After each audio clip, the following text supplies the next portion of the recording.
Okay, we have reincarnation. Again, your book brings so much data to it.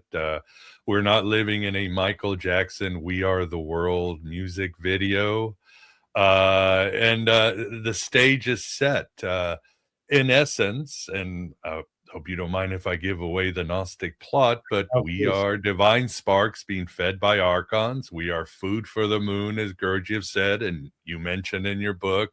We are Loosh, and we are trapped in, in a sort of ranch, right? Charles Fort in the 1920s said, we're being farmed. We're property, and this is a farm. And, you know, when you read through Robert Monroe's writings, especially his book Far Journeys, and you see how he develops this conception of human energy that can be harvested, which he calls loosh, and the production of this loosh, particularly through adverse and intense emotional states, extreme desire, anguish, deep emotional suffering, trauma. So all these intense emotional states produce this energy that can be harvested, which he calls loosh. So, you know, when you combine Fort's insight with that, you might as well conclude that we're living on a loosh farm. And this is an insight that, you know, others have had as well. I mean, Gurdjieff called it something like askonin, some weird word he coined for this energy that's harvested, he believed, by the moon.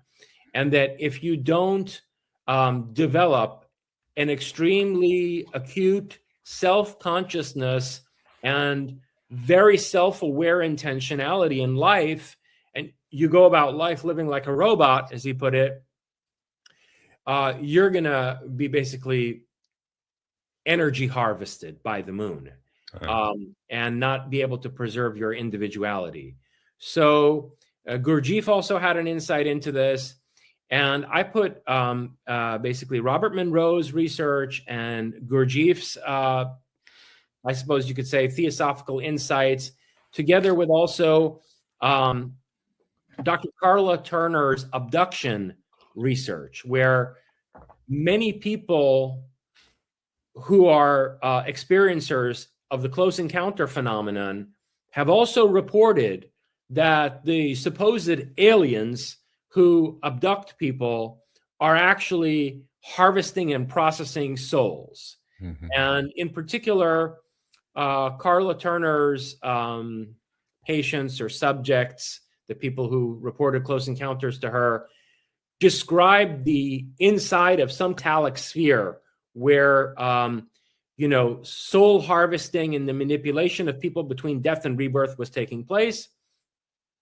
And I think there's good reason to believe, when we look at, other lines of evidence in the close encounter research, that this place that she's describing is the moon, and that Gurdjieff was onto something when he said that, if we're not careful, we're going to wind up being food for the moon. So I suspect that, in my book, Closer Encounters, my tome on UFOs, mm-hmm. I made an extensive argument for why the moon is an artificial satellite. But where I go in Thenosis is to further that argument into a case for the fact that that artificial satellite is filled with psychotronic machinery of some kind, which is involved in the attempted harvesting of energy from souls after death and the processing of people through an afterlife system that basically denies them their own agency in choosing the conditions of their rebirth and funnels them through this afterlife in a way that predetermines the conditions they're going to be reborn under, including this, afterlife, life review, the life review that these entities, subject people to in order to then manipulate them or guide them through the guilt and whatever shame that they are subjected to in the course of this afterlife review. So there appears to be this machinery that funnels people from death into rebirth. But what I suggest by the end of Thenosis is that there are also a number of techniques or sort of psychotronic technologies mm-hmm. that one can use abilities that one can cultivate in order to regain more agency in the transition between death and rebirth. And one of the things that comes across clearly in Stevenson's research that's important to remember is that there are plenty of cases where children will remember. His cases predominantly involve children's spontaneous recall of past lives, which is a good way to go about researching this, because you don't wind up with, delusional adults who want to believe that they're the reincarnation of Caesar or Cleopatra, right? These kids have like very raw, sometimes traumatic recollections of their death in a previous life, and they want to be taken back to their previous family, who is identified in a lot of the cases. And so they have no reason to be making this stuff up. And so they're a good, a pool of subjects to work with. And one of the things you see in Stevenson's cases is that plenty of these kids remember the transition between death and rebirth, what happened to them after they left the physical body, and that led to them being reborn as part of another family. And in many of these cases, there's no psychotronic manipulation. They're not dealing with archons, or their souls are not being processed inside the moon or whatever. So these cases show us that the psychotronic control system is not comprehensive. It's not comprehensive, and it's not being run by omnipotent beings. Right. Far from it. There's a way to get around them. They're finite, and they can be outsmarted, and ultimately, I think they can be defeated. And so I end the book with techniques that, can become tools to that end. Yes, for the audience, he's not just like old man, like the Simpsons, old man yelling at the clouds, or old man yelling at the moon. Jason gives plenty of advice. I love this section where you talk, you say, cultivate lucidity in the interlife, train the subtle body, transmute sexual and affective energies rather than broadcast them as food. Interrogate any guide and refuse all unsolicited covenants. Reject the tunnel summons. Remember the Promethean path is disclosure. Aletheia as anamnesis, remembering. Loss of forgetfulness, by which we stop serving as inventory and begin to engineer our own transit through and ultimately beyond the archontic prison. And again, that's just part of the advice and techniques that you give in your book. So this book is a good book. And on the idea of that, they're not supreme, these archons, that it's more like we're in Terry Gilliam's Brazil or Douglas Adams' Hitchhiker's Guide to the Galaxy. Your planet is set for destruction, or something like that. Is where's the story of where's the gentleman here? Was it the Durga Jatav? Yeah, Durga Jatav. That's my favorite, and it's so terrifying. Yeah. So look, these people fuck up all the time, and I like to call them people, the archons. In that way, maybe I'm not so Gnostic, because I actually think that they're kind of part of a Kafkaesque bureaucracy, and they're very fallible, like people. And maybe some of these people want out of this bureaucracy too. I think that's a distinct possibility, that if we succeed in breaking the archontic system, we might actually have some people from the inside collaborate with us if our hand becomes strong enough to make that play. But in any case, the Durga Jatav incident is both amusing and deeply horrifying. It is. So this is some poor Hindu who gave up the ghost, I believe, in a hospital. And his family is mourning over him, and he's been flatlined for quite some time. But then he comes back to life. But he comes back to life with these 2 scars across his knees, as if his legs had been severed and reattached. And this is the story that he tells us about what he experienced in the time that he was flatlined. Durga Jatav says he was dragged away to hell by demons, And when he got there, his legs were severed. But immediately after that, the demons who were managing him were informed by their superiors that they had taken the wrong person. And so they had to take Durga, and presumably they're carrying him because, now he can't walk on his own two legs. And so they bring him over to this rack of severed limbs, and he has to pick out his own legs so that they can be reattached before they send him back into our realm. And he comes back with these scars, very unmistakable scars across his knees. So what the hell is going on here? Well, it matches up actually quite well with close encounter cases where abductees say they took me by mistake. And the Greys took me, and then they consulted with their superiors, who are in some case Nordics, and they're told that, oh, no, it was the neighbor down the street that you were supposed to take. Get this guy out of here and try to wipe his memory. Okay? So this is consistent across the literature, both of the afterlife and of close encounter cases.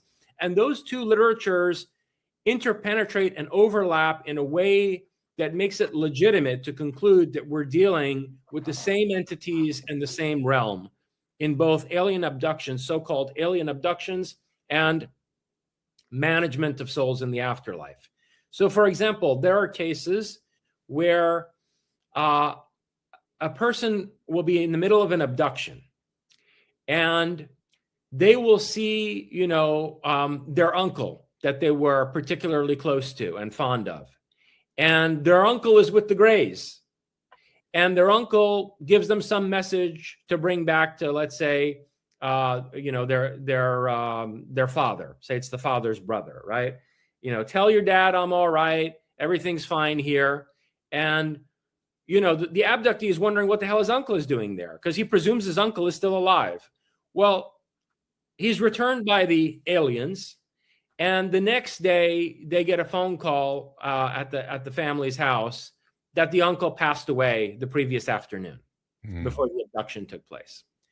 So deceased people are seen in transit together with the Greys by people who are being abducted by the Greys.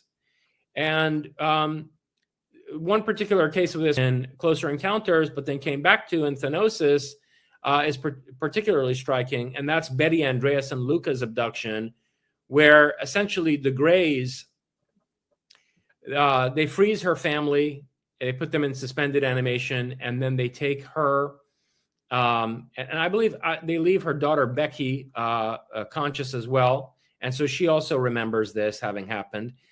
They take Betty to some facility underwater. And it's described like it might be in the continental shelf or something like that. And the Greys bring her over to these tall, beautiful, blonde people, these statuesque, people who look like they could be, Olympic athletes or Swedish supermodels. And these like 8-foot tall blonde people tell Betty that they're the angels. And she goes like, are you angels?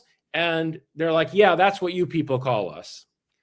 And they tell her that the Greys work for them. And what the Greys do is they basically make recordings of people's lives, which can then be played back to them after they're dead. And the Nordic archons, who claim to be angels, basically tell Betty that they sent Jesus into the world, that he came from that light in there. She looks through a huge rectangular portal of this light that's streaming out into, the facility where she's at. And some of the Greys are floating through this portal and going toward the light. And they tell her, no, you're not ready to go in there. That's God.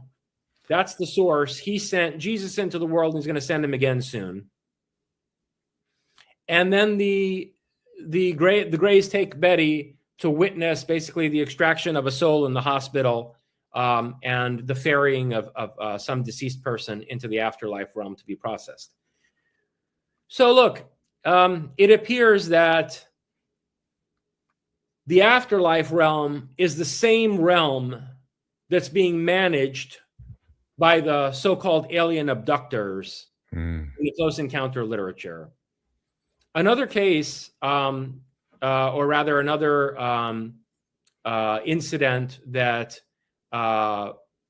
lends weight to this interpretation is a remote viewing that was done by Brett Stewart and a team of 4 remote viewers. And I provide the link for this as a citation in Thenosis, because actually the video of this, of the data from this remote viewing session was so disturbing to people that Brett Stewart took it down from off of his site. But other people subsequently uploaded it. And so in my book, you can find the URL for that. They remote viewed moksha, which is the Sanskrit word for liberation from the cycle of death and rebirth, liberation from samsara. And what these remote viewers came back with is that there's no moksha. Mm.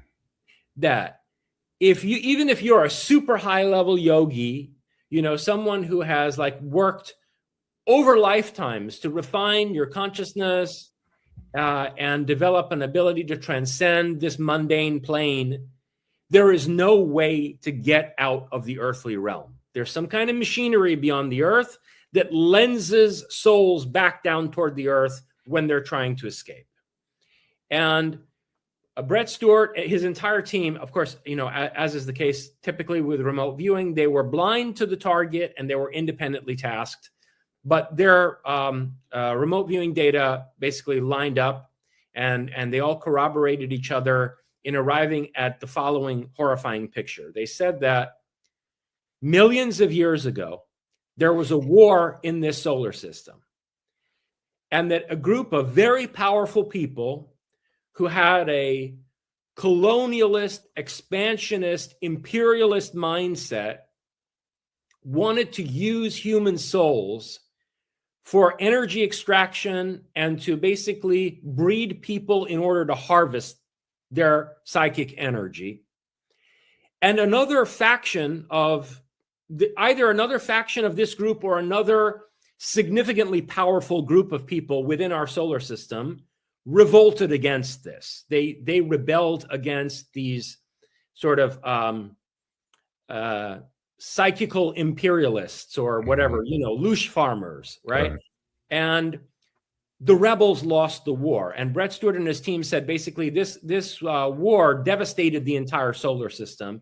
And I think there's reason to believe that the evidence that Dr. John Brandenburg found for nuclear bombardment of Mars and the basically nuclear destruction of the Martian biosphere, which dates back millions of years, is probably a consequence of this war that Brett Stewart and his team are describing. In other words, these people murdered Mars.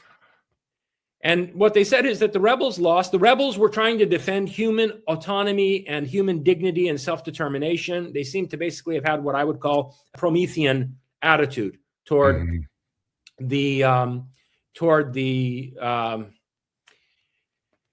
destiny of the human race, and basically wanted to see humanity pursue an independent course of development and flourish as a species with dignity and independence. And they lost this war. The rebels did, and the team said these rebels are still around, but they're sort of dug in a sort of unfavorable position, and they're kind of waiting for another opportunity to challenge this control system. So, take that for what it's worth. I detail that at the heart of Thenosis. And I have recently, and I'm saying the last 10 years, come to understand that the reincarnation cycle's been hijacked. Really? We are not supposed, they keep us in a loop. We are not, when people say, you're supposed to come back to you, learn all the lessons. Right. I do get violent at that in my head only. But no, because you can't learn the lessons here. The deck is stacked against you. I can't learn the lessons when somebody's out, murdering kids on the street, this and that. I don't know what you want me to learn here. Oh. Like, what do you tell the mother of a 3-year-old that's been raped and murdered? Oh, well, it's what they chose, because that's abhorrent and incorrect. Everyone's born with sin. You've heard that, right? We come here and they get us to accept sin. And I don't mean it in the religious sense. They tell us like gambling's okay, porn's okay. And look at the level of porn in school now, like little kids on the phone looking at, I don't even know what. OnlyFans, yeah. Yeah. Well, not even that, but I mean, the type of porn, like the aggression. I encourage people to try to get their lives straight so that they don't leave with guilt, shame, or fear, like release your trauma, disconnect from it so that you can make a clear choice without being bullied back here. Interesting. That's how I look at it. That's how I'm choosing to live my life. And it's kind of how my son showed me when he passed over. Like, you know, my fear was he'd reincarnate back. I'd die. But I would reincarnate back if I saw him here. See the trap? Like I would literally come right back to be with my child. Obviously. I mean, like in any capacity that my brain would say, oh, you must do that as a mother. That's how I feel. So we have to learn to stand on our own and understand that we don't have to come back here. There's nicer places to go. This is not one. Should we get to choose Earth? I believe so, but we're recycling because they need our energy here. Whoa. That's what's happening. We're being held in, I call it a plantation Earth, so we're being held hostage. Interesting. What do you think they're using the energy for?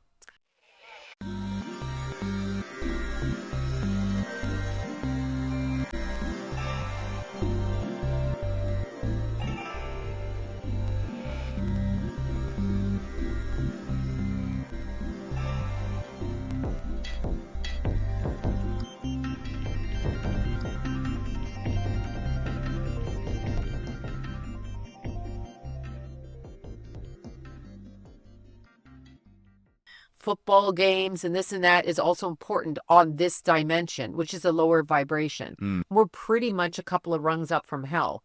Wow. And I've known that since I was a kid. I was told that as a child. We're that low. We're that low. We are not evolved. I laugh at people. They're like, you know, the preachers or whatever. Yeah. Oh, we're evolved. Bro, you're on this planet with me.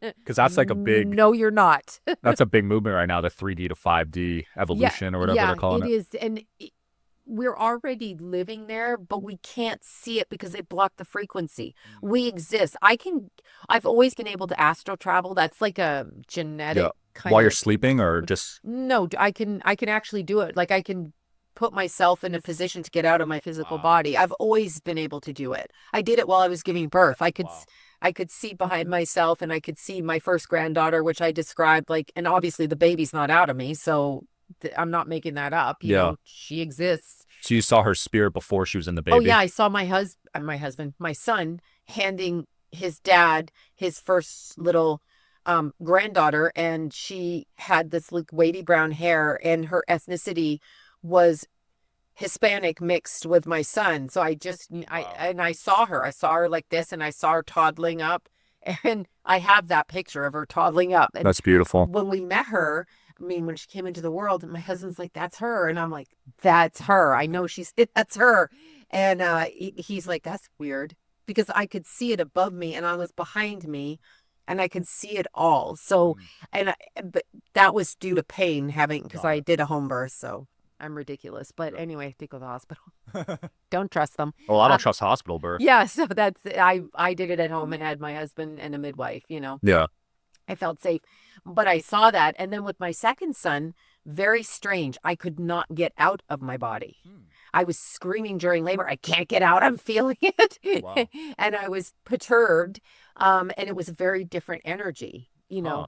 So it was interesting. My first son, I whooshed right out. Yeah. Second one, and it was equally as painful, just quicker. But I couldn't get out. What if Earth is actually hell? Look around at how chaotic the world is. What if hell isn't a place you go when you die? What if you're already in it right here, right now? And if Earth is hell, well then who the hell is God? Wouldn't that make him Satan? This isn't my theory. This is literally what multiple banned books from the Bible say over and over again. I'm talking about forbidden gospels your pastor would rather burn than read out loud. The Secret Book of John, the Gospel of Philip, the Gospel of Mary, on the origin of the world, the Apocalypse of James, the Secret Supper. These are ancient texts that were locked away because they say that God is actually the devil and trapped divine souls of light, that's us, inside bodies, inside of matter. Yeah, welcome to hell. And even heaven is part of the trap. You've heard of the 7 heavens, right? Those forbidden texts expose that they are actually 7 layers of hell, and earth is just the very bottom of the abyss. But these texts also expose how language itself was hijacked to trick you into worshiping your captors. And you'll learn the secret knowledge that Jesus gave to see through the illusion and shatter the lies. So stick with me, because this could be the most important video you ever watch, and by the end of this, you're gonna wake the hell up.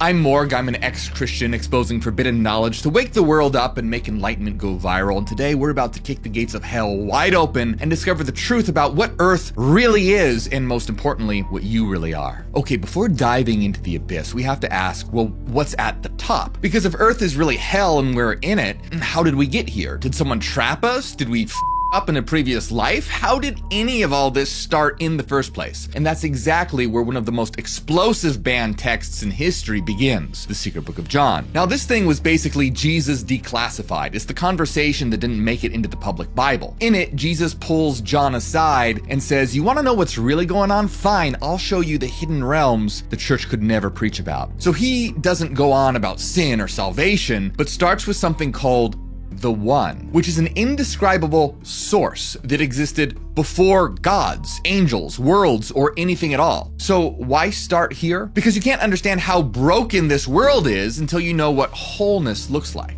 That's why the secret book of John kicks off at the very top of reality, way above the creator God of the Bible, to remind you that there's a higher power the church quietly left out. Once you really get that, everything else finally makes sense. Okay, so let's start at the very top, above heaven, beyond every idea of God you've ever heard. So imagine for a minute that behind the curtain of this whole cosmic drama, there's just a single infinite source. Not an old man on a beard with a throne, not any kind of person or creature at all. I'm talking about something so beyond that even calling it God is flat out wrong. See, the secret book of John says that this isn't a being in the way that we think of beings at all. It's something much grander. Jesus says the One is indescribable, for no one can put any words to it. The One is perfect light, totally indescribable. If it's indescribable, why did you just describe it as perfect light?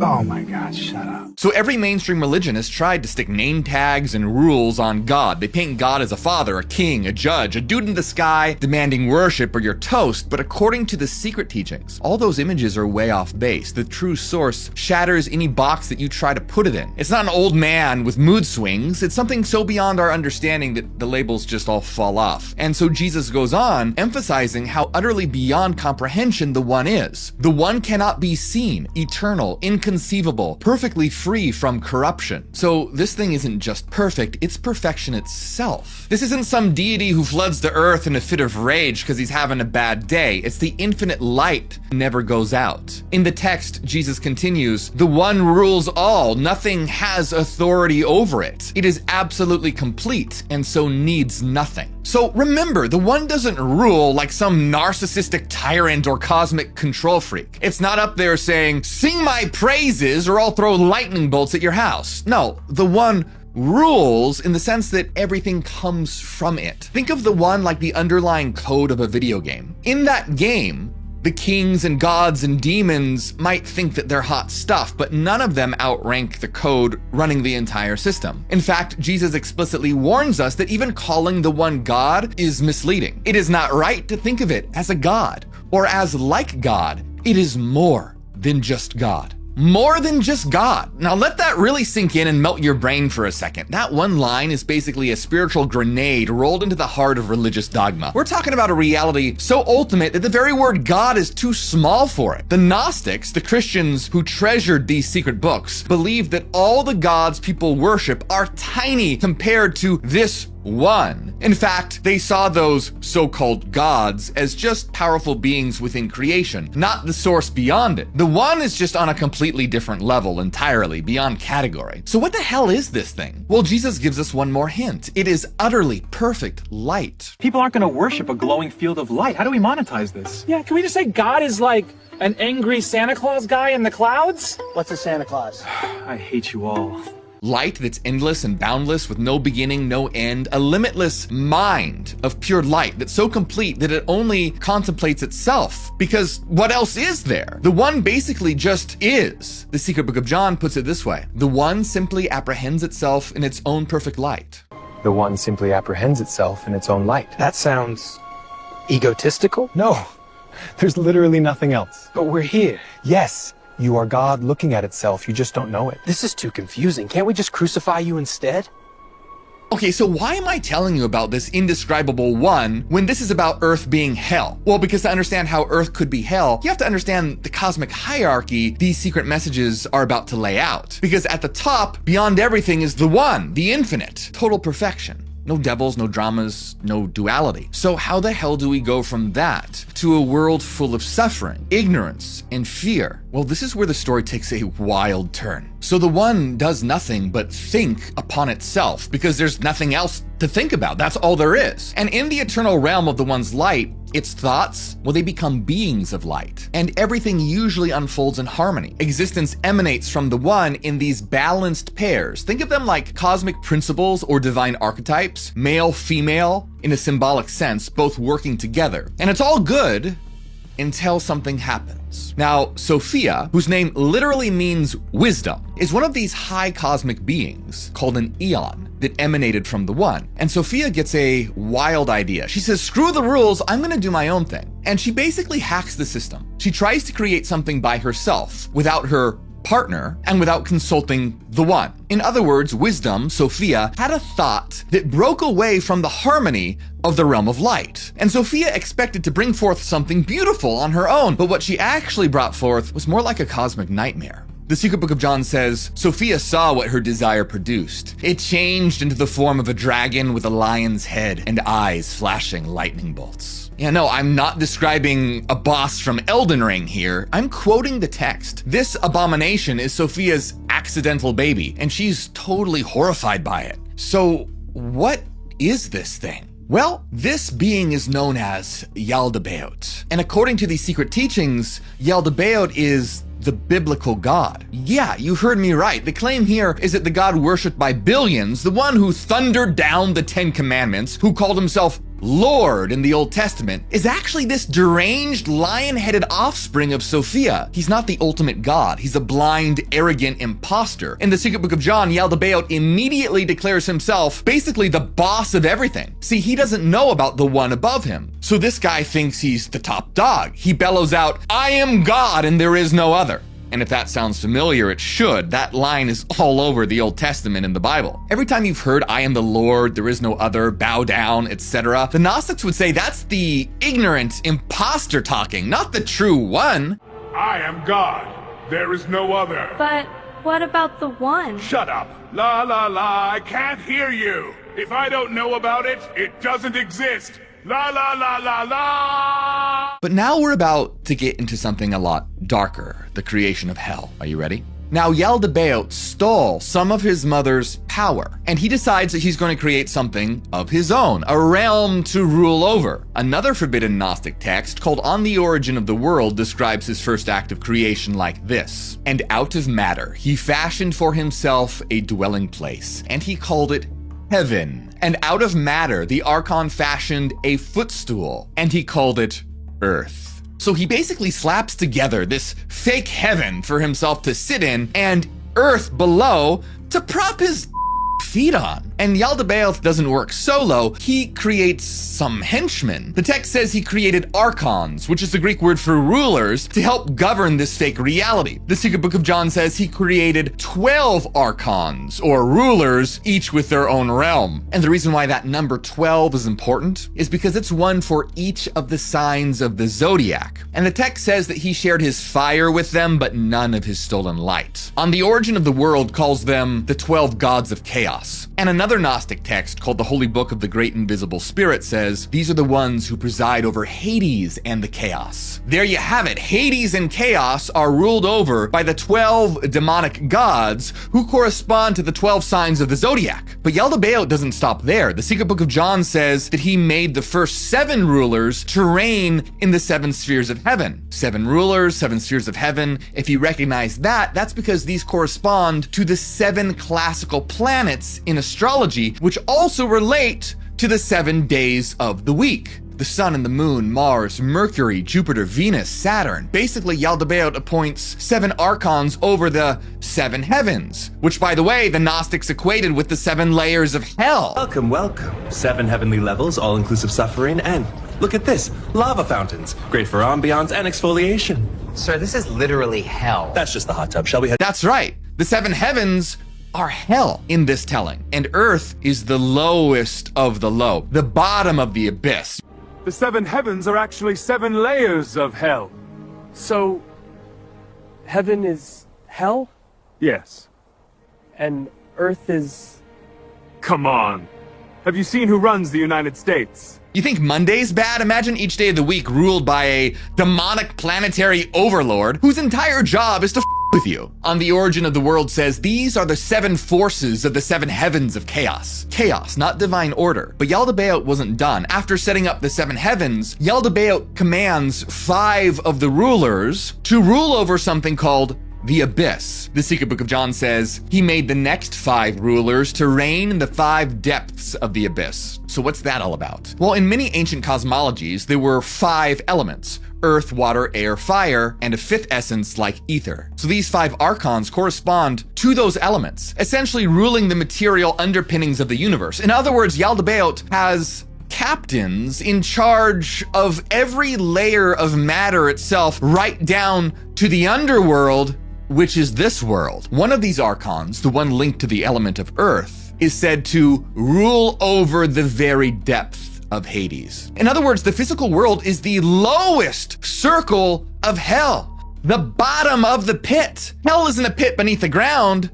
It's the ground. It's matter. It's the world that you're walking on. The entire physical universe, according to these texts, is a botched creation, a nightmare matrix formed by a reckless, power-drunk lesser god and his posse of cosmic prison wardens. Even the stars and planets, the flow of time, the elements around us, all of it is part of a spiritual jail designed to keep souls trapped. The text says, there came to be 365 demons altogether. Yeah, you got that right. 365. 1 demon for every day of the goddamn year. Time itself is a cage. Every tick of the clock, every flip of the calendar is part of the trap.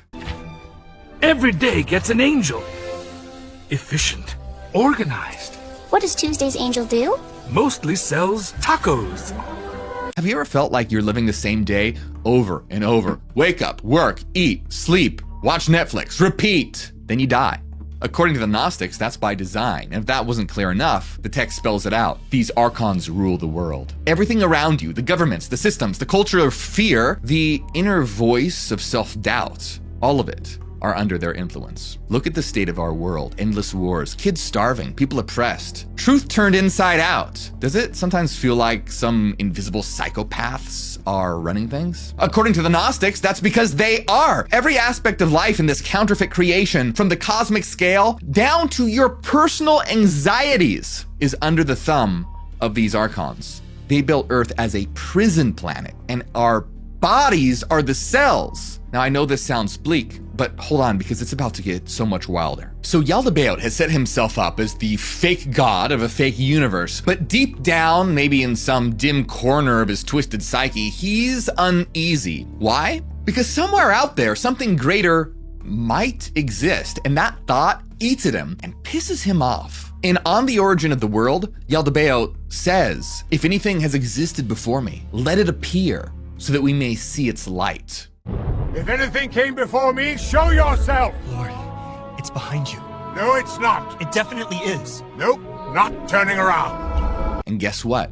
Immediately, a light manifests from beyond the seven heavens of chaos, beyond all the fake realms, and rips through the cosmos. In Gnostic mythology, this light is an emanation of the true God, the One. And get this, it's the image of a heavenly human, a sort of cosmic Adam. But here he's called Adamus, which is Greek for indestructible. And what this is basically the spiritual archetype of humanity that existed with the true God, a being of pure light that the secret text says ruled alongside with Christ. And when this true divine light shines, Yaldabaoth's minions, they freak the out. The Archons laugh at Yaldabaoth for ever thinking he was the only God. As the text says, when the true human of light appeared, the authorities saw him and laughed at the prime parent because he had lied when he had said, "It is I who am God. No one exists before me." Yeah, so he was roasted by his own squad. Then one of them sneers at Yaldabaoth. Is this not the God who ruined our work? So they call that being of light, that heavenly human,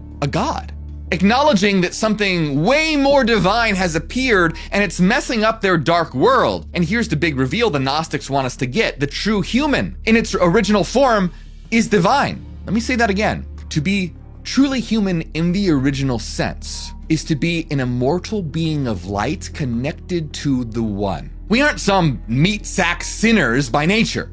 We are gods by nature. And that's what this shining, indestructible Adamus figure represents, our true potential and origin. And Yaldabaoth is terrified. He loses his mind over this. His pride is wounded, his authority is falling away, but since he can't kill this eternal light, it's too powerful, he decides to try to contain it. And this is where things get next level twisted. Yaldabaoth and his Archons basically say, okay, plan B, let's create our own human out of dirt and trap that light and make them our slaves so they can't challenge us. This is literally their strategy. Yaldabaoth says, he answered and said, yes, if you do not want him to be able to ruin our work, come, let us create a man out of earth. No longer will he ruin our work. Rather, we shall make those who are born out of the light our servants for all the duration of this eternal realm. Yeah, so the arch villain of the cosmos, aka the God of the Bible, just said, let's trap the children of light in earthly bodies and make them our slaves forever. According to this mythology, we, human souls, are those children of the light. Now, in the clutches of these cosmic criminals, the Archons get to work. They mimic the image of that radiant human and build a human body, essentially creating a puppet. Humanity. Lord, it has 3 legs. What? No, that's not a leg. It's his... Fine. I'll make it smaller. Thank you, Lord. You're welcome. Perfect now. More or less. In the Bible itself, Genesis says, let us make man in our image, after our likeness. First of all, ever wondered who the us is? Weird, right? Well, Gnostics would say that it's referring to Yaldabaoth and his team of fakers. On the Origin of the World says something very similar but slightly different. It says, let us create a man according to the image of our body and according to the likeness of this being to serve us. All right, let us create a man in our image and, to serve us. Serve us? Like, permanently? Yes. Lifelong subscription. No refunds. Exactly. So in this story, humanity was created as a slave race, a kind of farm for souls. But hold on, because here comes the irony. Yaldabaoth forms the first human body, and they call him Adam, which comes from the Hebrew word Adamah, which means earth, but it's lifeless. So what do? Well, remember, Yaldabaoth has a bit of that divine spark that he stole from his mother Sophia. So he breathes some of that into Adam. Now, remember, in the Bible, Genesis says that God breathed the breath of life into Adam. But the Gnostics agree, except that God in this case is Yaldabaoth, and that breath of life is stolen light. Okay, why isn't it moving? Because it's dirt, Lord. Fine. I'll breathe on it. That always works. See? Animated.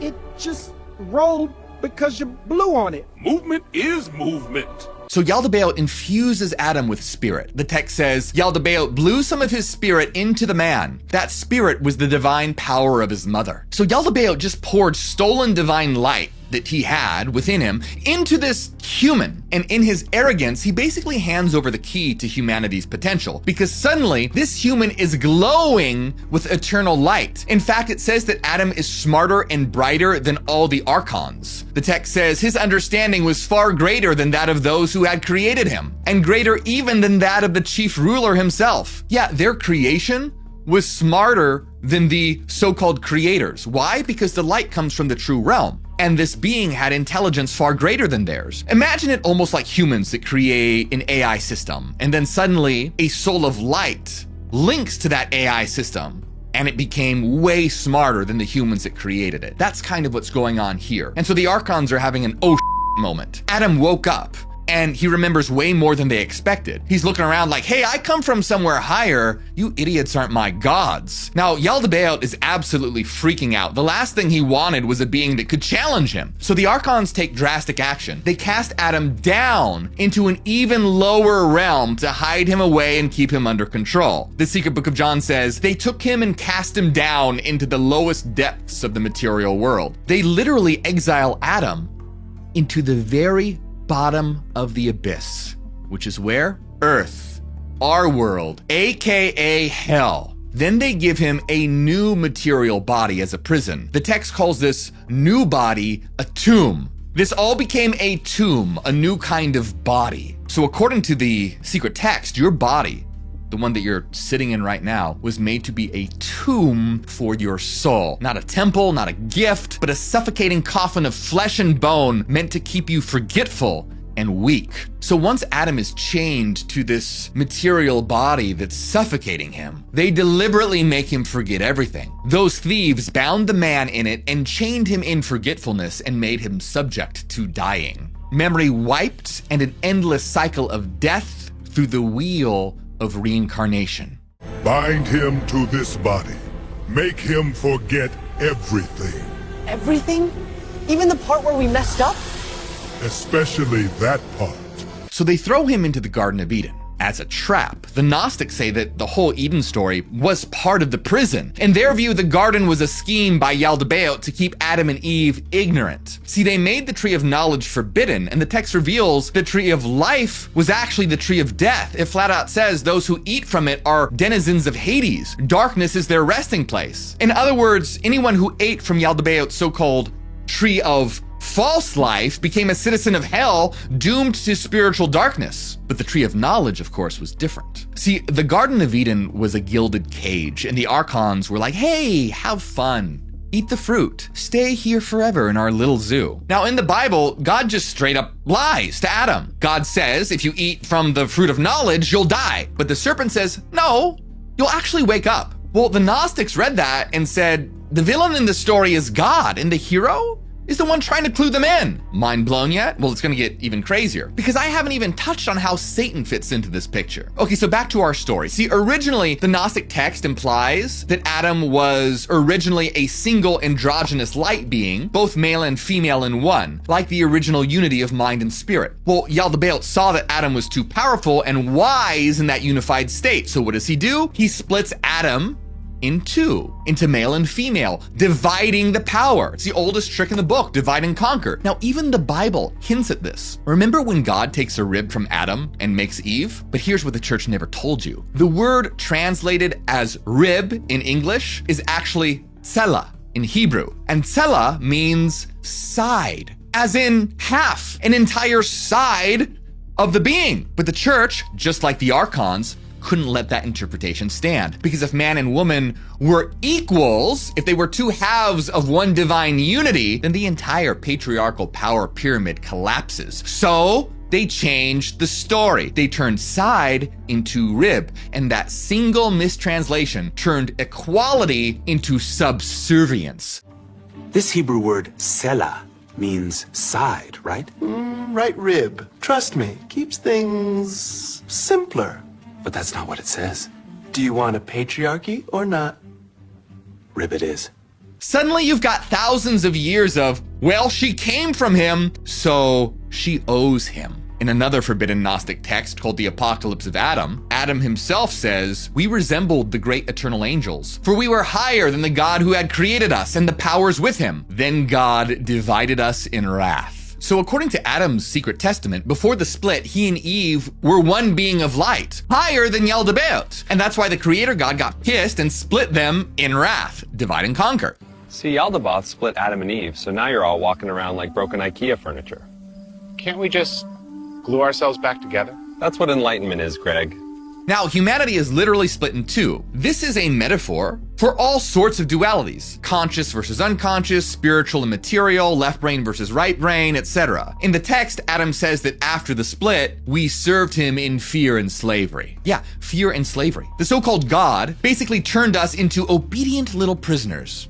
Are you awake yet? Because this is your life that we're talking about. If Earth is hell, then you've been lied to on a cosmic scale. And if you're feeling a little overwhelmed right now, a bit of a, oh crap, what the hell am I supposed to do with this information? Well, good. That means that the spark is stirring inside, but we're not done. The story of how Earth could be hell doesn't end with us being trapped. It gets even more interesting when we see how the trap is maintained and how some souls found an escape hatch. So humanity is now under the thumb of this fake god, Yaldabaoth, aka the biblical creator, aka the demiurge, aka, let's be real, the devil in disguise. So how does he keep us in line? I mean, humans are pesky. We ask questions. We yearn for more. We want that awful thing called knowledge. How does he make sure the prisoners don't riot? Well, the Archons had a brilliant strategy: propaganda. If you can't extinguish the spark of light in people, because that light came from the realm of eternity, you do the next best thing. You keep them ignorant of it, distracted, divided, brainwashed, and then they'll never figure out what they truly are or where they come from. One of the Gnostic texts, called the Gospel of Philip, straight up calls out the Archons for their con game. It says, the Archons wanted to deceive humanity. They took the name of what is good and they applied it to those that are not good, in order that by means of the names, they could deceive humanity and attach them to those that are not good. Do you see what they're saying here? This is propaganda 101. The Archons took words and ideas that were true and good, like God, truth, light, spirit, and slapped those labels on themselves, on false concepts, so that humans would follow lies, thinking they were following truth. It's like a spiritual three-shell game. Call evil good, call darkness light, and people who seek the light will unknowingly latch onto darkness. All right, humans are annoying. They ask too many questions. We need a plan. Lies? Exactly. We take all the good words, God, truth, light, and we slap them on things that aren't good. Isn't that misleading? That's the point. Fake news isn't a new invention. These cosmic scammers have been at it since day one, and Christianity is their biggest propaganda wing. It's like some Orwellian nightmare. War is peace, freedom is slavery, ignorance is strength. Sound familiar? The Gospel of Philip basically described doublespeak 2,000 years ago. And it goes on to hammer this point, saying the Archons were very aware of what they were doing. The Archons were aware of what they were doing because they desired to take those who were free and put them into slavery forever. Slavery forever, not a temporary state. They wanted a permanent underclass of souls tricked into thinking their cage is the only reality. And they did a hell of a job. The Gospel of Philip warns, the names assigned to what pertains to the world are very deceptive. This is because they cause the mind to stray from what is right to what is not right. It even gives examples. It puts it like this: even he who hears God does not think of what is right, but he thinks of what is not right. The same is the case with the Father and the Son and the Holy Spirit and the life and the light and the resurrection and the church and everything else. It is not the case that what is right is thought of, but what is not right is thought of. The names that are heard pertain to the world to deceive. Yeah, now let that blow your mind. The Gnostic text is saying that even our holiest words have been hijacked. When you hear God, the image in your mind is actually the false God, not the true one. Church, you think of an institution, a building, the oppressor, instead of a community of awakened souls, which is what that really means. Our language has been weaponized against us to keep us spiritually blind. It's like a virus in the code of consciousness. This is what I mean by propaganda. If you're gonna impersonate God, you better have a damn good PR strategy. Which brings us to a very uncomfortable question. What is the greatest piece of propaganda ever written? The Bible itself? I've written a draft. I'm calling it The Bible. What's it for? Brand control, messaging. You know, the usual. Is any of it true? Oh, sweetheart, no. But first I want you to realize that this is way more than a channel. We are a revolution of consciousness, literally making what they tried to bury go viral and reach millions. So hit like and subscribe. Share this video to spread it like fire. If you want to help out even more, become a member for free downloads on inner transformation, alchemy, Kabbalah, and more, and get access to members-only videos, like this members-only video called The One Sin Jesus Says You'll Never Be Forgiven For. Also, check out my books. Links are in the description of this video. Okay, so what if the Bible, parts of scripture, were inspired by, I don't know, an imposter god whispering in people's ears? See, there was a medieval Christian group called the Cathars who really believed this. They were so disgusted by the corruption of the church and the horrors of the Old Testament that they concluded the devil did all this. Yeah, no joke. They taught that the God of the Old Testament was Satan himself in disguise, and that Satan created the physical world as a prison. So think about it from their perspective. If Satan is the ultimate deceiver, what would be the biggest con he could pull off? Convince the world that he is God. Because who's gonna rebel against God? No one. Because they think he's the good guy. I am God, the best God. Absolutely tremendous. There is no other. Total losers, folks. In fact, I heard the other gods, demons. We hate the demons. You are fake a demon. news, fake news. The Cathars' scriptures were confiscated by the Inquisition, and one of them is called the Secret Supper. And it goes as far as to retell Genesis with Satan as the creator. In it, Jesus says, "And Satan commanded the earth to bring forth every beast for food, and every creeping thing, and trees and herbs. And he commanded the sea to bring forth fishes and the fowls of the heaven." Sound familiar? It's basically Genesis 1 with God swapped out for Satan. According to this text, the world and everything in it, animals, plants, fish, birds, they're all made by the devil. And honestly, when you look around at how cruel the food chain is, everything eating each other, or how brutal nature can be, it kind of tracks, doesn't it? A world where creatures survive by killing and consuming another? That's some Saw movie architecture here. Is this really a loving God's design? Or is it the devil's playground? You tell me. And the Bible itself, shockingly, has Jesus imply that Satan is the ruler of this world. In the Gospel of John, in the Bible, Jesus says, "Now the ruler of this world will be cast out." Who is the ruler of this world that gets cast out? Satan, obviously. In Christian theology, Jesus calls Satan the ruler of this world. Similarly, the Apostle Paul in 2 Corinthians drops this bomb. The God of this world has blinded the minds of the unbelievers to keep them from seeing the light of the gospel. He literally says the God of this world has blinded people. If that's not an admission that the world's God is a false God, I don't know what the hell is. Paul straight up identifies the God of this world with the blinding of minds, deception. And we all know deception is the devil's MO. Need more? How about the temptation of Christ? Satan offers Jesus all the kingdoms of the world if Jesus would bow to him. The devil showed him all the kingdoms of the world in their splendor. "All this I will give to you," he said, "if you bow down and worship me." So here's a question for you. If the devil didn't own all those kingdoms, how could that be a legit offer? Jesus doesn't say, "Oh, LOL, it's not yours to give."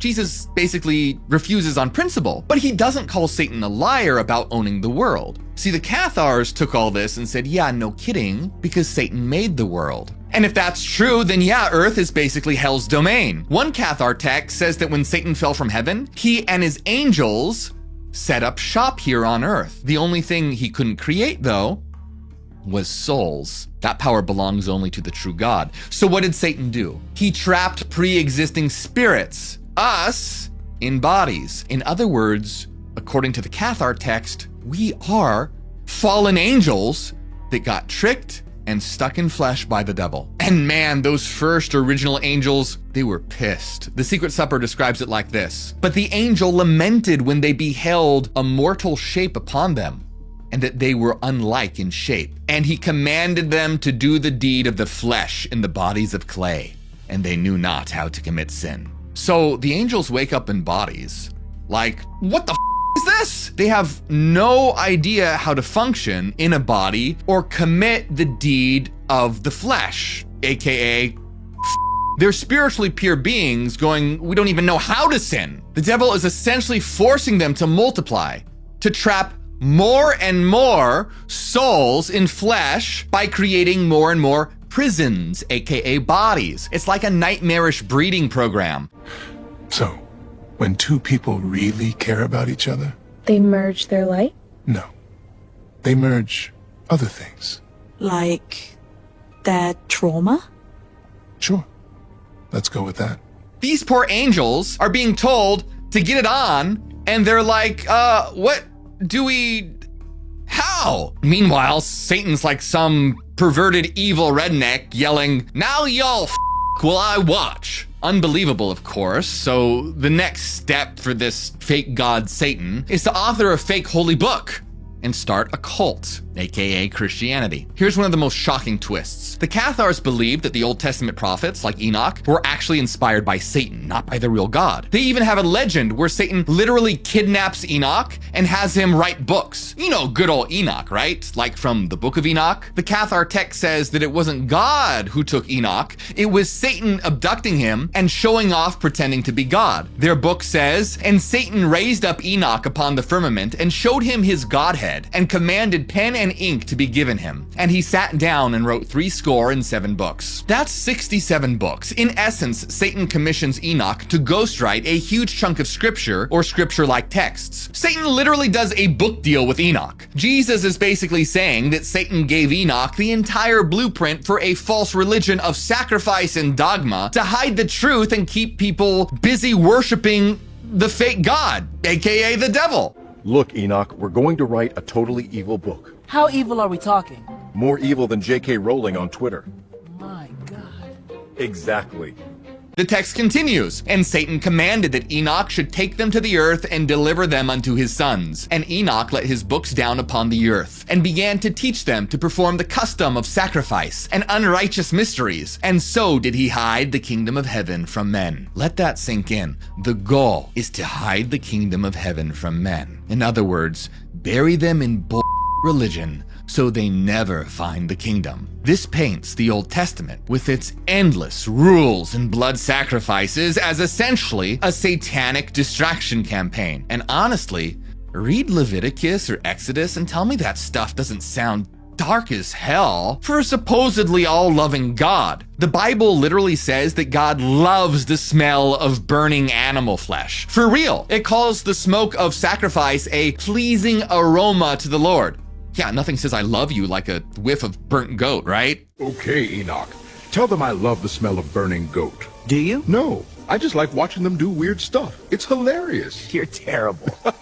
And entertaining. And there's even human sacrifice in the Bible. Yeah, God actually accepts a burnt virgin sacrifice. How is that holy? I mean, come on, a burnt virgin sacrifice? Could you get any more devilish? If earth is hell, wouldn't the greatest trick be convincing everyone that the depraved dictator running things is the holy almighty? Think about it. Why does it seem like so many Christians behave exactly the opposite way that Jesus taught?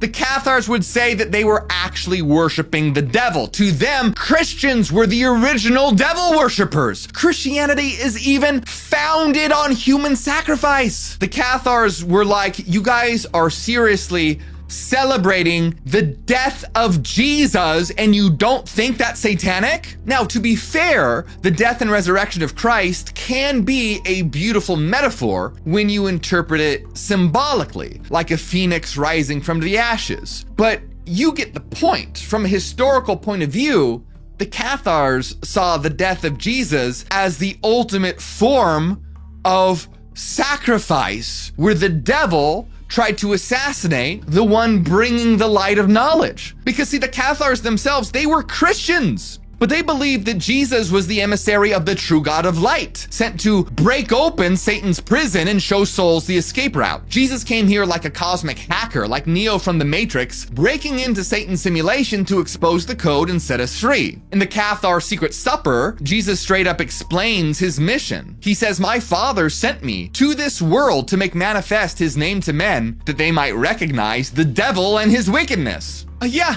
not to die for your sins so you can go to heaven later, which is what mainstream Christianity says. Heaven awaits in the clouds after you die. That is not That's not what I said! In this text, Jesus is saying, I came to reveal the Father's name, meaning the true God of light, and to expose the devil, the creator of this world, for what he is. But if Earth is hell, is there a way out, or is it eternal? Are we all Well, the good news is that the Gnostic scriptures are basically a prison break manual. Now we're going to get into the juicy part, how to escape hell on Earth. So if Earth is a hellish trap, then the obvious question is, how do we get the hell out? Well, this is where Jesus, the cosmic whistleblower, and other enlightened figures come back into the picture with a vengeance. The answer, according to the Gnostics, isn't about performing rituals to be subservient to some god in the sky, or obeying arbitrary laws. The Archons love when you do that. It means their deception is working. No, the answer is knowledge, specifically knowledge of who you really are, where you really come from, and how this whole system works. In Greek, the word for that knowledge is gnosis, which is why these spiritual rebels were called Gnostics, those who know. The Gospel of Philip, one of the Gnostic Gospels, put it in plain language. Ignorance is the mother of all evil. Ignorance will lead to death. Ignorance is a slave. Knowledge is freedom. If we know the truth, we will discover the fruits of truth inside us. If we unite with her, she will obtain for us the fullness. They're saying the problem isn't that we're wicked by nature. The problem is that we're asleep in ignorance. We've forgotten who we are. Now, this is the opposite of what many religions teach. They celebrate blind belief, and they treat disobedience as the root of evil. Gnostics say, nah, it's blindness, ignorance that's the root of evil. So what kind of knowledge are we talking about here? First, knowledge of how we got divided, and knowledge of how to become whole again. See, for the Gnostics, it wasn't about being holy, it was about being whole. Remember how Yaldabaoth split Adam and Eve and how that symbolizes the splitting of the human psyche? Well, the Gnostics taught that salvation involves healing that split, reuniting the parts of us that were torn apart. And they often express this through the symbolism of Adam and Eve reuniting. We literally shared the same body. Why does it matter which bathroom we use? Exactly. We were light, not boy and girl. They're starting to figure out the gender binary is fake. Quick, give them stereotypes. In the Gospel of Philip, it says, the days when Eve dwelt inside Adam, death did not exist. When she was separated from him, death came into being. When he enters again and receives it to himself, no death will occur. When the two become one again, death will no longer exist. Now, don't get it twisted. Adam and Eve are not about biological male and female. No, not at all. They represent symbolically dualities, like conscious and unconscious, spiritual, material, rational, intuitive. Our entire being was fragmented. So this is about the Adam and Eve in each of us, not literally two people. So the escape plan is unify, heal the split, reintegrate your whole self. There's even a famous line in the Gospel of Thomas where Jesus says, when you make the male and the female one and the same, so that the male not be male, nor the female female, then you will enter the kingdom. This is symbolic for inner alchemy, merging your dual aspects. Yaldabaoth's worst fear was a unified human being. That's why he divided us. So of course the true God's plan would be to reunite us. And guess who they said came to do that?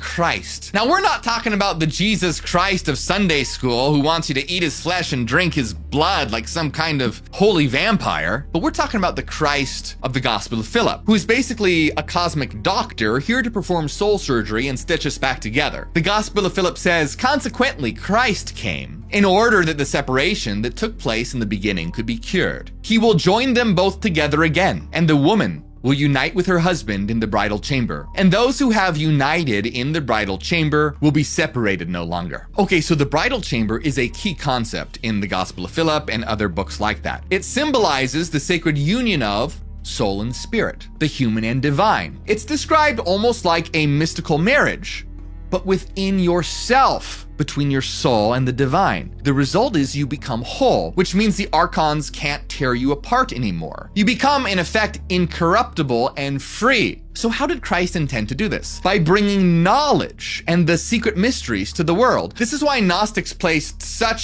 huge emphasis on secret teachings and initiations, because they believed that Jesus taught a lot of stuff privately to his closest followers that wasn't part of the public message. This is you. Inside this is the kingdom. So heaven is a circle? No, well, kind of, but sacred geometry class is down the hall. In these texts, Jesus is way less about believe in my crucifixion and you'll magically be saved, and all about I'm teaching you how to achieve inner transformation so you can actually become like me. In fact, just a single line in the Gospel of Philip obliterates the standard church model of believers and Lord, because it says that when someone really receives the truth, that person is no longer a Christian, but a Christ. Yeah. The goal is not to be a Christian. The goal is to be a Christ. To Gnostics, Christian meant someone who follows Christ, but Christ meant someone who embodies the same consciousness as Christ. It's like the difference between someone who admires a hero and someone who becomes the hero. Another quote drives it home, also from Philip. You have seen the Spirit, and you have become Spirit. You have seen Christ, and you have become Christ. You have seen the Father, and you will become Father. If I see the Spirit, I become Spirit. If I see Christ, I become Christ. Yes. So, if I see a kitty, do I become a kitty? What? Please focus. This is some next level stuff here. It's saying if you truly perceive God, you realize you are of the same essence, not in some egotistical way, like I'm the Almighty now and you all must bow down. That's Yaldabaoth energy, but in a true holy way. In becoming whole. The reclamation of identity by knowing yourself at the deepest level, and you realize that what you've been seeking has been within you the whole damn time. Another fascinating text called the First Apocalypse of James actually depicts Jesus teaching his brother James the passwords and responses to give the archons after death. Okay, James, this is basically a cheat code. Up, up, divine lineage, left, right, pre-existent father. This is ridiculous. So is death. Focus. Jesus literally says, behold, I shall reveal to you everything of this mystery. And he warns James that 3 of them will seize you who are toll collectors. Not only do they demand toll, but they also take away souls by theft. See, even in the afterlife, bureaucracy is hell. You thought the DMV was bad? Try interdimensional border security. James gets understandably nervous. What do I do? What do I say so I can escape them? He asks. Well, then Jesus straight up just gives him the cheat codes. He says the first guard will ask, who are you and where are you from? Well, most souls flunk right away by saying, oh, I'm John Doe from Earth. Bah, wrong answer. Enjoy your next life of paying bills. Who are you? Todd, from Nebraska? Denied. No, not Nebraska again! But Jesus gives James the correct answer. When the Archon asks, who are you? You say, I am a son, and I am from the Father. In other words, you claim your divinity. You basically assert cosmic sovereignty. I know where I come from, the true God, and therefore you, Archon, have zero authority over me. Jesus further prepares James for the Archon's follow-up question. What sort of son are you, and to what father do you belong? Because they'll be like, oh yeah, you're from the Father, huh? Which one, buddy? There's a lot of father gods people worship. Is it Jehovah or Zeus? Are you just pulling our leg? Or do you mean the real Father beyond everything? And James is to respond, I am from the pre-existent Father and Son in the pre-existent One. Basically doubling down and clarifying that his father is the source before anything existed. Not Yaldabaoth or any of the Archon's bosses here. Once he says that, the Archons are like, oh damn, this guy knows the secret. Let him through.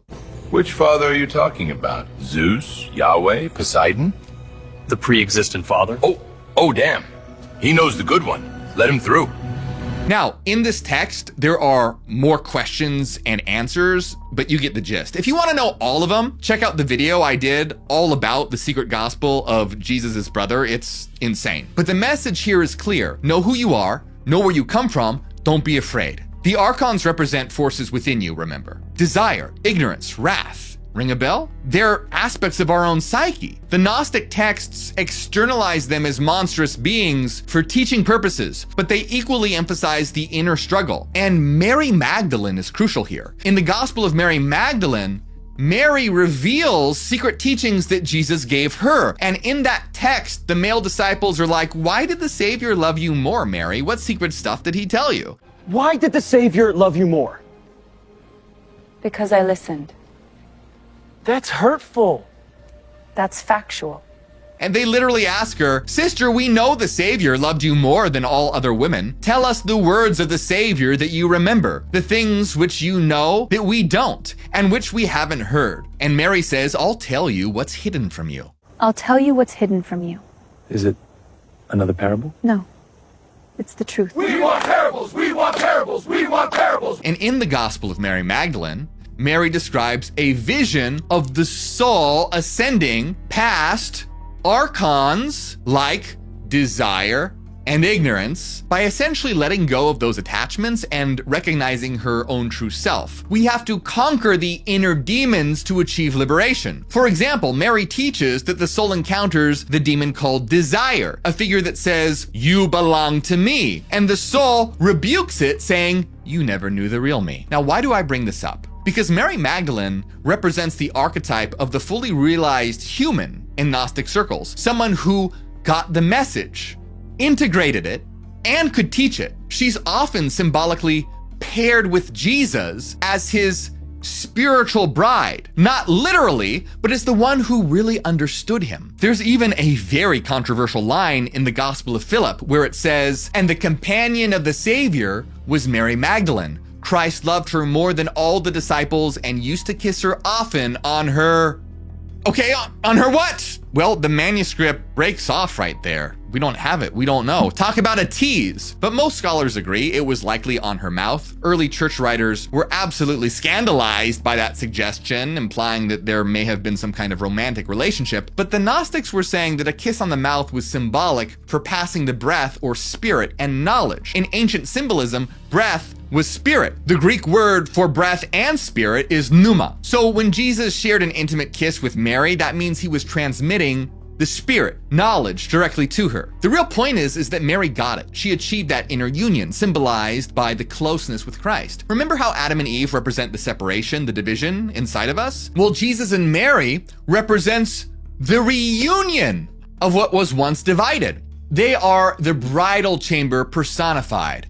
Everything harmonized, all energies into one, masculine and feminine, spiritual and material, human and divine, all in harmony. It's all very powerful, layered, metaphorical wisdom meant to spur us toward our own inner integration. See, the bridal chamber isn't some honeymoon suite where you go get it on. The real bridal chamber is right here. And the bride and bridegroom are left brain and right brain, or at least the mental functions associated with right brain and left brain. So whether we're talking about Mary's teachings, James's passwords, or Philip's sacraments, the message is the same. Wake up, remember who you are. You are more than this body. Become whole and realize that you came from the infinite light.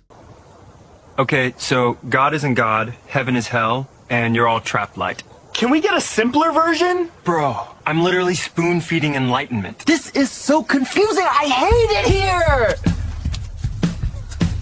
All the forces of darkness, whether they're internal passions or external dominating cultures, paradigms, and institutions, they are helpless against someone who really knows themselves and lives from the unity of their true divine nature. But I want to circle back to our opening question. Is Earth really hell? Well, given everything we've uncovered, the Gnostic answer would be yes. But what if there's something much deeper here? And an even greater secret. See, this is where Gnosticism itself has a crossroads. Some sects, like the Sethians and Cathars, basically had an escape-only mentality. Get out, leave Earth to rot, we're ascending to the light. And honestly, you can't really blame them for feeling that way. But another strain of thought comes through the Gospel of Thomas, and it offers a completely different vision. What if awakening doesn't mean escaping, but transforming. See, what if the kingdom of heaven isn't a place you evacuate to, but something that you manifest right here and now? See, in the Gospel of Thomas, Jesus says, if your leaders tell you, look, the kingdom is in heaven,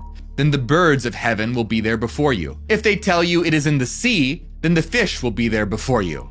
Rather, the kingdom is within you and outside of you. Yeah, read that again. The kingdom is within you and outside of you. Not up in the sky after you die, not some remote holy land or future apocalypse. Here and now, spread out all over the earth, but people don't see it. But how could the kingdom of heaven be all around us if earth is hell?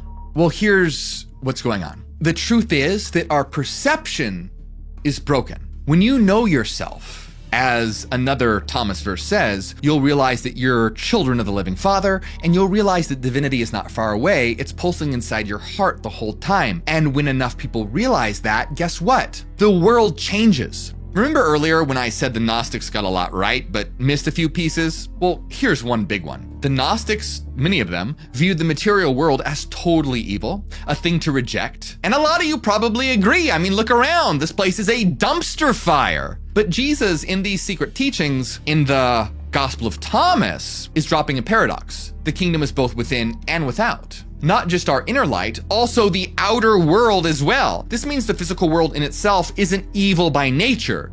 It's neutral, but currently corrupted in bad hands. The prison can become a playground if you kick the wardens out and open the gates. See, the problem is that the world isn't inherently evil. The problem is that it's under bad management. Think of the material world as a blank canvas where you can paint any picture you want. Well, right now it's a painting because people are holding the brushes and painting with their. Now think about how often people go, oh, I don't want to reincarnate again. I want to get off this planet. And sure, within the world as its current state, who can blame them? Life can seriously suck. But ask yourself this, if you had an amazing life, in an amazing world, surrounded by awakened, compassionate people, would you really never want to come back? Or would you be like, sign me up for round 2? See, we only long for escape because life feels like a cage. If you change the cage into a playground, suddenly living isn't a punishment, it's an adventure. So why hasn't the world become that heaven on earth? Because it's our job to create it. And too many spiritually minded people have either been waiting for heaven somewhere else, or they've just given up on humanity. Look, if all the good-hearted, enlightened, or even just moderately decent people think Earth is lost and are just biding time until they leave, who's left running things? The awful people, the tyrants, the ignorant, the Archon-possessed egomaniacs. Do you see the trap in that? The Archons don't even have to work hard if all the awakened people self-select out of the game. It's like the inmates running the asylum because all the sane folks stop showing up. What if instead of trying to ditch Earth, the awakened ones decided to transform it? That, my friends, would be a game changer. And that's what Jesus was really getting at in the Gospel of Thomas, with the kingdom being here among us. Think of it like this. The next stage of human and cosmic evolution isn't to abandon ship and go float off in the light realms while giving Earth the middle finger. It's to bring the light here, to integrate matter and spirit so that Earth becomes like heaven. Sound familiar? On earth as it is in heaven from the Lord's Prayer. Even canonical Jesus hinted at it. So, is Earth hell?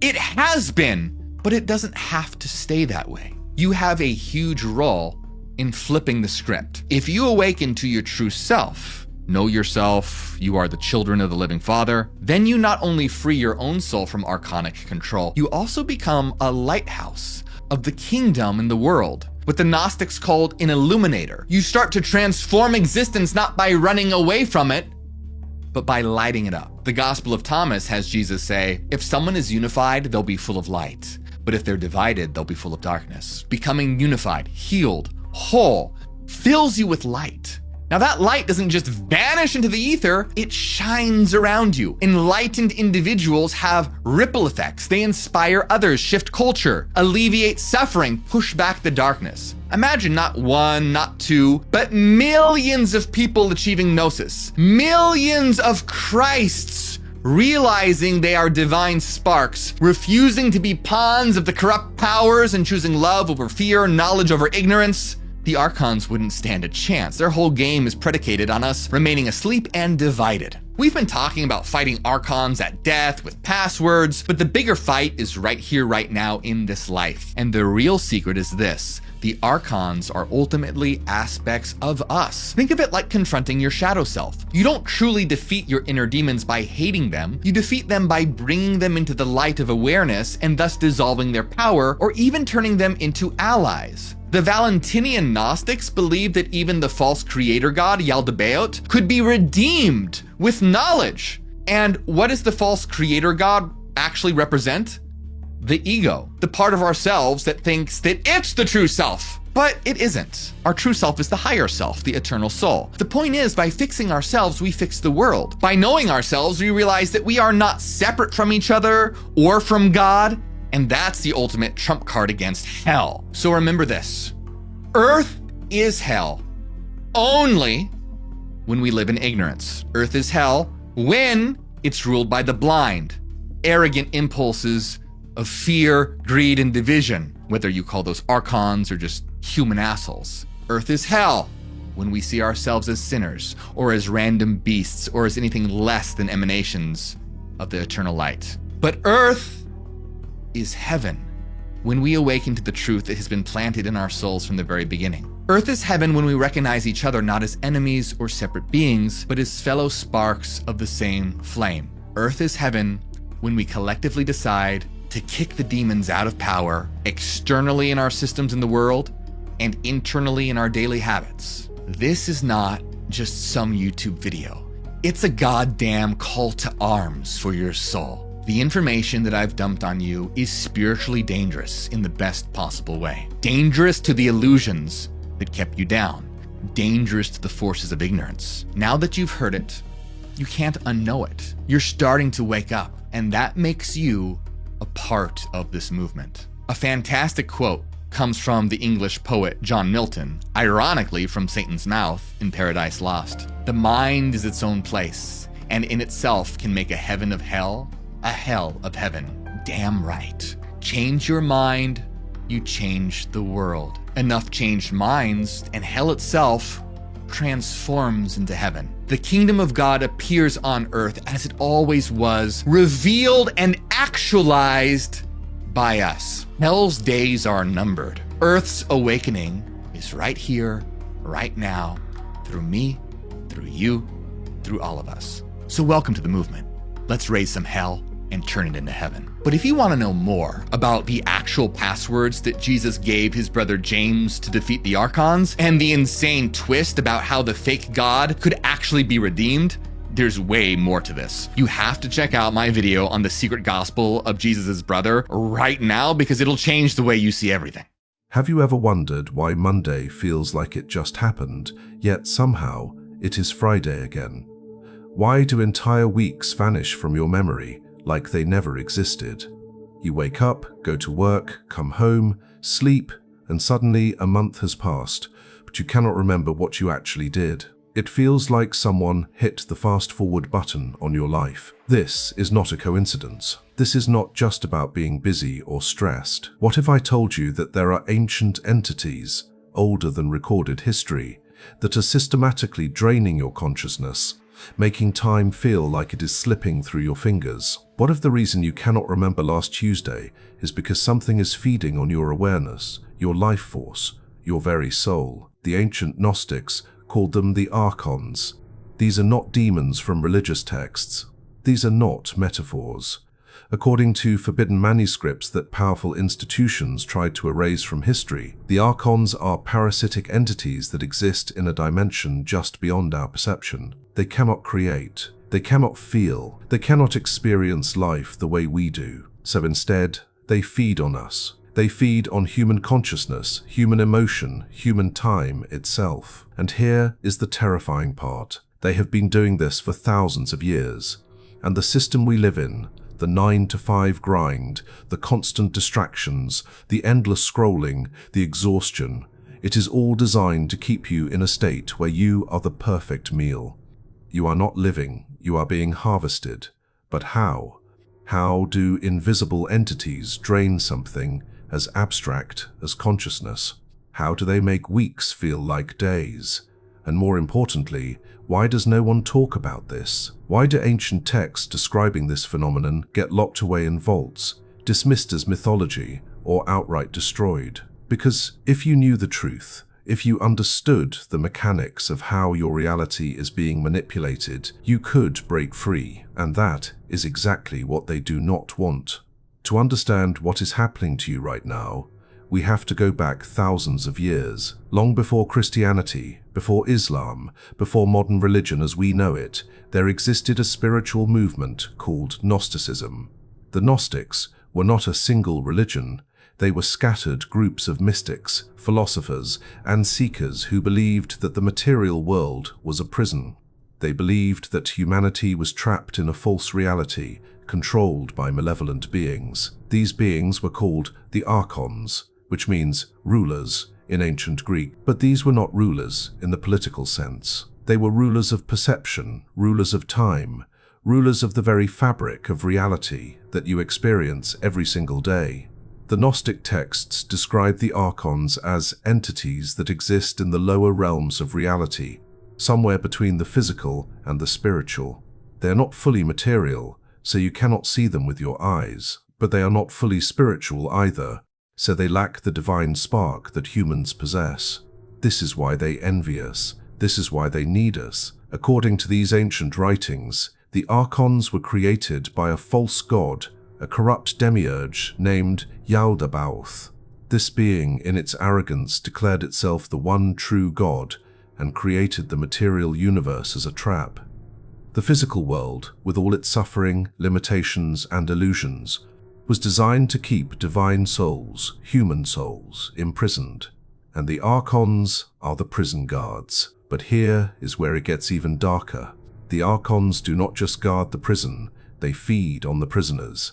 Gnostic texts describe them as parasites that attach themselves to human consciousness. They drain your energy, your awareness, your sense of time. They feed on negative emotions, fear, anger, anxiety, despair. But they also feed on something subtler. They feed on your attention. When you are distracted, when you are numb, when you go through life on autopilot, you are in the perfect state for the Archons to feed. You are not fully present. You are not fully conscious. You are like a battery slowly being drained without even realizing it. The Gnostics warned about this. They taught that the only way to escape the Archons was through gnosis, direct experiential knowledge of your true divine nature. They said that if you could wake up, if you could become fully aware, fully present, you could break the spell. You could reclaim your time, your consciousness, your life. But then something happened. The Gnostic texts were declared heretical. The Roman Empire, which had adopted Christianity as its official religion, began a campaign to eradicate Gnostic teachings. Libraries were burned, scrolls were destroyed, mystics were persecuted. The knowledge of the Archons was almost completely wiped out. Almost. Fast forward to today. You wake up at 6 in the morning. You drag yourself out of bed, half asleep. You scroll through your phone while drinking coffee. You sit in traffic. You spend 8 to 10 hours at a job that drains you. You come home exhausted. You zone out in front of a screen. You go to sleep. Repeat. Does this sound familiar? Now ask yourself, when was the last time you felt truly alive? When was the last time you were fully present, fully aware, fully engaged with the moment? When was the last time you remember a week in vivid detail? You probably cannot answer that, and that is not your fault. The system you live in is designed to keep you in this state. It is designed to drain your consciousness, to make time slip away, to keep you barely awake enough to function, but never awake enough to question. The modern world is the perfect feeding ground for the Archons. Think about it.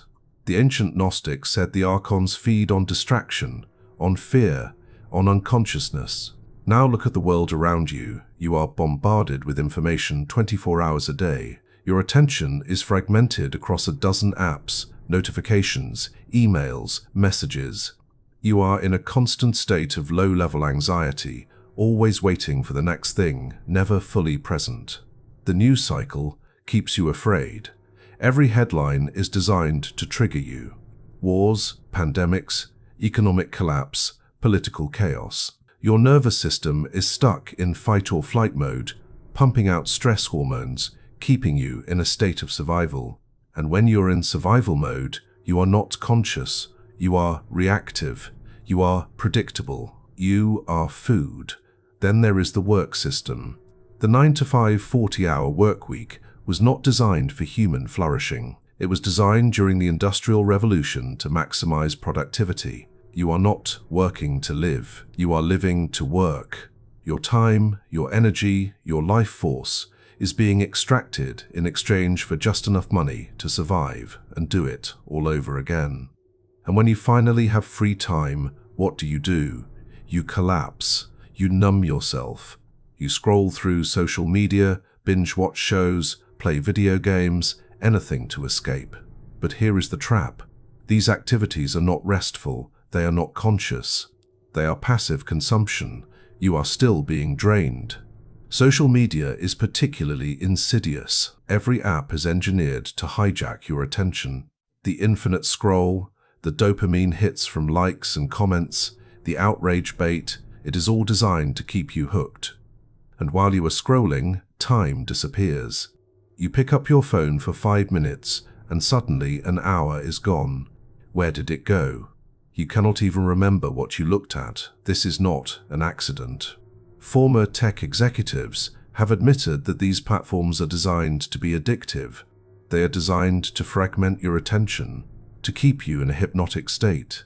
And in that state, you are not present, you are not conscious, you are being harvested. The Archons do not need to be literal entities in suits controlling the world. The system itself functions as an Archon. It feeds on you, it drains you, it makes time evaporate. Whether you believe in literal parasitic entities or see this as a metaphor for systemic exploitation, the effect is the same. Your consciousness is being stolen. And the most terrifying part, most people do not even realize it is happening. They accept that weeks blur together, that life feels like it is on fast forward, that they are always tired, always distracted, always barely keeping up. They think this is just how life is. But it is not. This is what life is like when you are being drained. Let us talk about the mechanics. How exactly does consciousness get drained? How do the Archons, or the system, or whatever you want to call it, make time feel like it is evaporating? It starts with something neuroscientists call default mode. When you are not actively engaged in a task, when you are on autopilot, your brain shifts into a low-energy state. You are still functioning, still moving through the world, but you are not creating memories. You are not encoding experiences. This is why you can drive home from work and not remember the drive. You are in default mode. Now, the problem is that modern life keeps you in default mode almost constantly. You are so overstimulated, so overwhelmed, so exhausted, that your brain never fully engages. You go through the motions, but you are not really there. And when you are not fully present, time does not feel real. Weeks blend together because you are not actually experiencing them. The Gnostics understood this on a spiritual level. They said the Archons create what they called counterfeit spirits, false versions of emotions and experiences that feel real, but are hollow. You think you are living, but you are just reacting. You think you are feeling, but you are just being triggered. You think you are choosing, but you are just following patterns. This is an illusion. This is the trap. And it gets worse. There is a phenomenon in psychology called time perception distortion. When you are engaged, when you are learning, when you are present, time feels rich. An hour can feel full and meaningful. But when you are passive, when you are distracted, time compresses, years vanish. Think about childhood. Remember how long summer vacation felt. How every day was an adventure, full of new experiences. That is because you were present. You were engaged. You were conscious. Now think about the last year of your adult life. Can you remember it? Does it feel like it lasted 12 months? Or does it feel like it was just a few weeks ago that you were celebrating the last new year? This is draining in action. Your consciousness is being siphoned off. Your attention is being harvested. Your time is being stolen. And there is another layer to this. Ancient mystical traditions, including the Gnostics, talk about energy fields, the aura, the life force, what the Chinese call qi, what the Indians call prana. Modern science is starting to catch up with this. We now know that the human body generates electromagnetic fields. We know that your heart has an electromagnetic field that extends several feet beyond your body. We know that your brain waves can be measured and influenced. What if the archons, these parasitic entities, feed on these fields? What if they siphon off your electromagnetic energy, your life force, every time you dip into fear, stress, distraction, or unconsciousness? There are people who claim to be sensitives, people who say they can see energy fields, who say they can see entities attached to people, draining them. These claims are dismissed as pseudoscience, as delusion. But what if they are not? What if the reason you feel exhausted all the time, even when you have not done anything physically demanding, is because something is literally feeding on your energy? The ancient texts warned about this. The modern world has perfected the conditions for it. And you, right now, are living in the middle of it. So what do you do? How do you stop this? How do you reclaim your time, your consciousness, your life? The first step is awareness. You cannot fight what you cannot see. The fact that you are watching this video, the fact that you are questioning why time feels weird, why weeks vanish, why you feel drained, that is the first crack in the illusion. That is the beginning of gnosis. The Gnostics taught that the archons cannot survive in the light of awareness. When you become fully conscious, fully present, they lose their grip. This is why meditation, mindfulness, and presence are so important. Not because they make you feel good, but because they wake you up. Start small. Pay attention to your breath. Notice when you are on autopilot. Notice when you pick up your phone without thinking. Notice when you are scrolling without purpose. The moment you notice, you break the pattern. The moment you become aware, you take back your power. Second, reclaim your time. Stop letting the system dictate how you spend every hour of your day. Find moments of stillness. Turn off the notifications. Put down the phone. Spend time in nature. Engage in activities that require your full attention, things that put you in flow state, painting, music, writing, building something with your hands. When you are in flow, time feels different. It feels real. It feels rich. That is because you are fully present. You are not being drained. You are generating energy, not losing it. Third, protect your energy. The archons feed on fear and negativity. Stop consuming content designed to make you afraid or angry. Stop engaging with outrage bait. Stop letting the news cycle hijack your nervous system. You do not need to be informed about every tragedy on the planet. You need to be present in your own life. Fourth, remember who you are. The Gnostics taught that you are not your body. You are not your thoughts. You are not your emotions.